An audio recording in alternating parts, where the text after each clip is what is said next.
Hello అండి, నమస్తే. మహాభారతంలో ఓటమిరిగినటువంటి మహారాజులు ఎందరో ఉన్నారు. వాళ్ళు ఏ విధంగా నేల కొరిగారో, ఎవరిని సంహరించారో ఇప్పుడు మనం చూద్దాం. మీరు కూడా తెలిస్తే ఆన్సర్ చేయండి. భీముడు ఎవరిని సంహరించాడు అంటే దుర్యోధని. తను గదా యుద్ధంలోని తొడల పైన కొట్టి తన్ని సంహరించడం జరిగింది. భీముడు దుశ్శాసనుడిపై ప్రతీకారం కూడా చేసి యుద్ధంలో అతన్ని చంపాడు. అర్జునుడు ఎవరిని సంహరించాడు? కర్ణుడిని సంహరించాడు. ఎక్కడ? కురుక్షేత్ర యుద్ధంలో అతను సంహరణ చేశాడు. అదే విధంగా జయద్రథుని కూడా సంహరించాడు. దేని కారణంగా?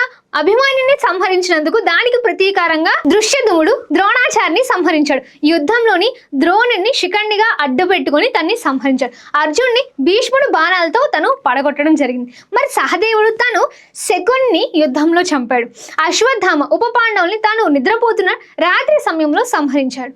మరి ఘటోద్గచుడు అలంబాసురుడు అనే రాక్షసుని సంహరించాడు. కర్ణుడు ఘటోద్గచుని శక్తి ఆయుధంతో సంహరించాడు.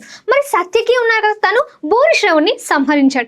మరి భీముడు కీచకుని విరాట పర్వంలో తను చంపుతాడు. విరాట రాజ్యంలో భీముడు జరాసంని సంహరించాడు. మరి శ్రీకృష్ణుడు శిశుపాల్ని తన దగ్గర ఉన్నటువంటి సుదర్శన చక్రంతో సంహరించాడు. అదే విధంగా కంసుని కూడా సంహరించాడు. మరి అర్జునుడు సుశర్మను తన యుద్ధంలో సంహరించాడు. భీముడు బకాసురుని మల్ల యుద్ధంలో సంహరించాడు. మరి భీముడు అదే విధంగా హిడింబాసురుని కూడా ఎక్కడ అరణ్యవాసంలో తను సంహరణ చేశాడు. అప్పుడు తను హిడింబిని వివాహం అయితే చేసుకున్నాడు.